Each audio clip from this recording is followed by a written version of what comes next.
Dear student, यह video जो है जो मैं आपको इडियम्स पढ़ा रही थी उसी से रिलेटेड है ना।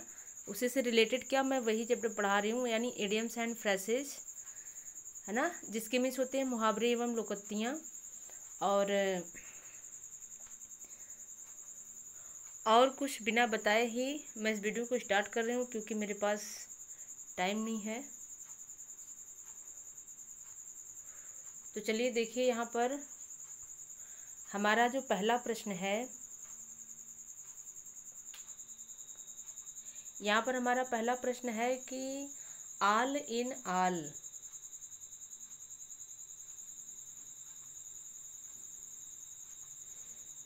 All in all all in all means क्या होता है?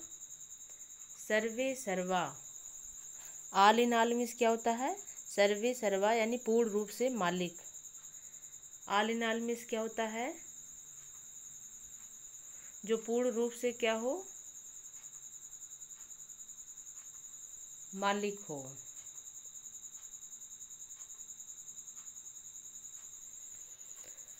तो उसे हम बोलते हैं ऑल इन ऑल। और इसका हम यूज कैसे करेंगे? अगर मुझे सेंटेंस में इसे यूज करना हुआ तो हम कोई भी सेंटेंस बना सकते हैं। जैसे यहाँ पर देखिए, मैं आपको यूज भी दे रही हूँ यहाँ पर कि माय फादर, मेरे पिताजी इज हैं, ऑल इन ऑल है, यानी सर्वे सर्वा, यानी कहने का मतलब वह पूर्ण रूप से मालिक हैं। इन माय फैमिली, मेरे परिवार में। एग्जाम में ऑल इन ऑल को क्लियर करने के लिए भी दिया जा सकता है कि इसका एक सेंटेंस बनाइए यूज करके। और आजकल जो आपके पेपर बन रहे हैं उसमें तो एक क्वेश्चन दिया रहेगा और नीचे 4 ऑप्शन दिए रहेंगे और उसमें से आपको बताना है कि कौन सा ऑप्शन आपका बिल्कुल करेक्ट है। तो ऐसे में आपको उसका नेक्स्ट मीनिंग यानी उसके मीन्स आना चाहिए। वहाँ पर हिंदी से कुछ भी लेना देना नहीं है, आपको टोटल इंग्लिश में बताना है। तो ऑल इन ऑल का यहाँ पर देखिए लिखा हुआ इंटायरली रिस्पॉन्सिबल पर्सन। क्या लिखा हुआ है? Entirely responsible person. आप इसे याद रखिए, इंटायरली मीन्स होता है जो पूर्ण रूप से रिस्पॉन्सिबल व्यक्ति हो, है ना। रिस्पॉन्सिबल यानी प्रतिक्रिया व्यक्त करने वाला, रिस्पॉन्स यानी प्रतिक्रिया व्यक्त करने वाला, यानी दूसरा कोई प्रतिक्रिया व्यक्त न कर सके, केवल उन्हीं के अंडर में रहे, तो उसे हम बोलते हैं ऑल इन ऑल। और अच्छा एग्जाम्पल अगर आपको लेना है तो आप बोल सकते हैं, जैसे ऑल इन ऑल का मेन मास्टर, यानी जो उसका मुख्य मालिक हो, है ना। चलिए सेकंड है हमारा ऑल एंड सन्ड्री। क्या है? ऑल एंड सन्ड्री, जिसके मीन्स होता है बिना किसी भेदभाव के। ऑल एंड सन्ड्री मीन्स क्या होता है? बिना किसी भेदभाव के। और इसका जो नेक्स्ट मीनिंग है, every one without any distinction. Every one, हर कोई है लेकिन विदाउट एनी डिस्टिंक्शन के, यानी बिना किसी डिस्टिंक्शन के, यानी भेदभाव के। तो उसे हम बोलते हैं ऑल एंड सन्ड्री। बहुत इंपॉर्टेंट क्वेश्चन है ये, है ना। ऑल एंड सन्ड्री जो सेकंड वाला है, इसलिए इस पर फोकस ज़्यादा करिएगा, ध्यान दीजिएगा। और इसका यूजेस भी आप देख सकते हैं, जैसे I have decided to invite. कहना आई हैव डिसाइडेड, मैंने निर्णय किया है, टू इनवाइट आमंत्रित करने के लिए, ऑल माई स्टाफ मेंबर्स अपने स्टाफ के सभी मेंबर्स को, यानी सदस्य लोगों को, टू डिनर भोजन के लिए, all and sundry. All and sundry मैंने बिना किसी भेदभाव के। अब उसमें जात धर्म ये सब नहीं देखना है, मैंने सबको एक साथ इनवाइट किया है। तो यहाँ पर देखिए ऑल एंड सन्ड्री का यूज किया गया है।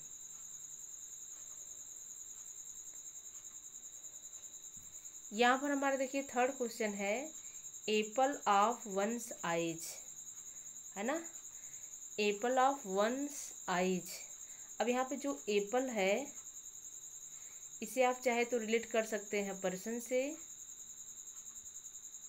यानी एक व्यक्ति का, अब यहाँ दिया वन आइज, एक ऐसा व्यक्ति जिसके पास केवल वन आइज हो यानी एक आँख है, तो बताओ उसके लिए तो वह एक आँख ही क्या है, अति प्रिय है, यानी बहुत प्यारा है। क्यों? क्योंकि अगर वही नहीं रहता तो फिर उसके देखने का तो सहारा ही बिल्कुल छिन जाता। तो इसके उसके लिए तो एक आँख क्या है, बहुत प्रिय है। और लेकिन जिनके पास दोनों है तो उन्हें तो कोई फर्क ही नहीं पड़ता, लेकिन जिसके पास एक है तो वो तो उसके लिए भाई ना बहुत ही कीमती है, यानी अति प्रिय है। इसे आप कहें अति प्रिय या बोले एक आँख का तारा।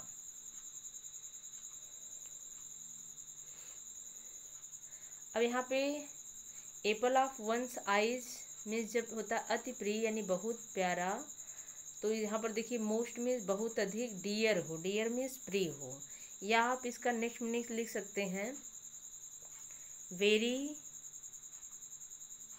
Loving, very loving, very means बहुत, लविंग मीन्स प्रिय यानी प्यारा, जो बहुत प्यारा हो। आई होप कि आपको क्वेश्चन समझ पा रहे होंगे। तो चलिए अगला क्वेश्चन है, a bed of roses, a bed of roses means क्या होता है, आसान कार्य। क्या होता है डियर स्टूडेंट, आसान कार्य। कैसे? अब देखिए एक बेड बनाना है आपको, बेड यानी बिस्तर तैयार करना है, और रोजेज का हो, रोजेज मीन्स गुलाब। तो गुलाब देखिए जब आप गुलाब लिए रहते हैं तो उसमें ये जो पंखुड़ी होती है, आप इसे थोड़ा सा बस जैसे ही पकड़ेंगे वैसे ही पंखुड़ी सब नीचे गिरने लगते हैं, ठीक है। तो जैसे ही नीचे गिरते, तो आपको एक है ना बेड पर उसको तैयार करना है, सजाना है, तो आप क्या करेंगे, उसकी पंखुड़ी को जहाँ मन करेगा वहीं पर ऐसे ऐसे उसको गिरा सकते हैं ठीक है। तो जैसे ही ये गिरेगा आपका देखिए बिस्तर तैयार हो गया।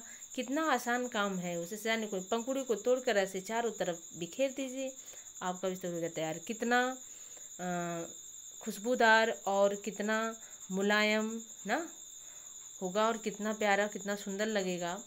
तो यानी अगर आपको ए बेड ऑफ रोजेज बनाना हो तो कितना आसान काम है, कौन सा बड़ी काम था इसमें भाई, है ना। फूल को तोड़े, पंखुड़ी को जैसे ही पकड़ो वैसे पूरा पंखुड़ी अलग अलग हो जाता है, बस बिस्तर पे बिखेर दीजिए, हो गया आपका बिस्तर तैयार। तो कितना आसान काम है। तो इसका नेक्स्ट मीनिंग क्या होगा dear student, an easy work या an easy task. Task means भी क्या होता है, कार्य। यहाँ पर देखिए इसका यूजेस भी है, the post of prime minister, जो प्राइम मिनिस्टर का पोस्ट है वो इज नॉट नहीं है अ बेड ऑफ रोजेज ना, आसान काम, यानी हर कोई प्राइम मिनिस्टर थोड़ी बन जाएगा, है ना। प्राइम मिनिस्टर बनने का जो काम है ये इतना आसान काम नहीं है। अगला क्वेश्चन है, an open secret, an open secret. अब देखिए आपको एन ओपन करना है, क्या करना है, ओपन। ओपन मीन्स क्या होता है, खोलना। किसको खोलना है, सीक्रेट को। सीक्रेट मीन्स क्या होता है, रहस्य। तो इसका क्या अर्थ होगा, एन ओपन सीक्रेट का अर्थ होगा यानी खुला रहस्य, है ना। खोल रहे हैं कोई रहस्य तो है ना, तो क्या हुआ, खुला रहस्य। अब खुला रहस्य का जो नेक्स्ट मीनिंग होगा क्या होगा, नो, जो नो में जानते हो, टू ऑल में सभी लोग। खुला रहस्य किसे कहेंगे, यानी जो हर कोई जानता हो, और जब हर कोई नहीं जानता है तो यानी वो छिपा हुआ रहस्य है। तो यहाँ पर तो बात हो रही है खुले रहस्य की, तो इसलिए हो जाएगा no to all.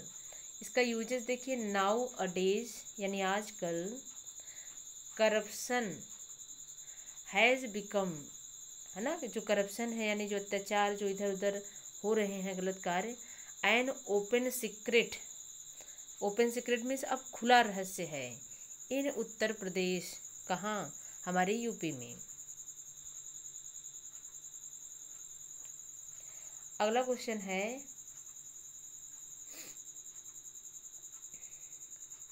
Eight an arm's length, at an arm's length. Arm means होता है भुजा, आर्म मीन्स क्या होता है, भुजा, और लेंथ मीन्स होता है लंबाई। ओके, तो यानी भुजाओं की लंबाई। तो अब देखिए इसका जो, क्योंकि देखिए ये मुहावरा है, इडियम्स है, इडियम से लिखे कुछ होते हैं और उसका जो अर्थ होता है वो उससे बिल्कुल भिन्न यानी डिफरेंट होता है, तो उसे आपको अच्छे से समझना पड़ेगा। यहाँ भुजाओं की लंबाई की बात हो रही है तो इसका मतलब दूरी, दूर ना, दूर की बात हो रही है ना। पहले के लोग भी अपने भुजाओं को फैलाकर इतना लंबा या इतना दूर ऐसे कुछ नाप तोल करते थे, तो इसलिए एट एन आर्म्स लेंथ की बात करो तो यानी दूरी की बात हो रही है। तो दूरी का नेक्स्ट मीनिंग जो होगा at a distance, distance means दूर होता है, डिस्टेंस मीन्स क्या होता है, दूरी, है ना। जो हार्ड वर्ड मीनिंग है मैं वो बताती चल रही हूँ, आप लोग उसे नोट करते चलिएगा। अब देखिए स्क्रीन पर हमारा है question number 7, at daggers drawn.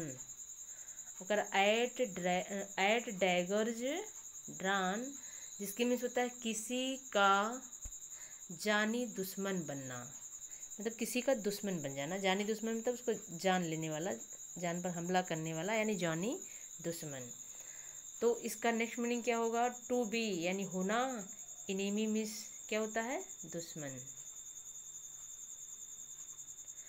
किसका दुश्मन, समवन माने किसी का, किसी का भी दुश्मन बनना, किसी का भी दुश्मन बनना, तो उसे हम लोग क्या बोलेंगे, यानी जानी, किसी का भी जानी दुश्मन बनना। तो to be the enemy of someone, जिसे हम बोलते एट डैगर्स ड्रॉन। कैसे होगा, देखिए डैगर्स है ना, डैगर्स जो खुदाई वगैरह करते हैं ना, जैसे दफन करने के लिए जो गड्ढे या होल खुदाई करते हैं और उसमें ड्रॉन में खींच कर किसी को लाएं, क्या करने के लिए, इस पर ढक देने के लिए, दफन कर देने के लिए, ठीक है। तो इसका मतलब वो क्या है, आपका जानी दुश्मन है, किसी तरह से वो आपको दबा उबा कर मार डालना चाहता है। अगला क्वेश्चन है, या इसका यूजेस देख लीजिए, चाइना इज ट्राइंग, चाइना जो है ट्राई कर रहा है यानी प्रयास कर रहा है, to be a daggers drawn.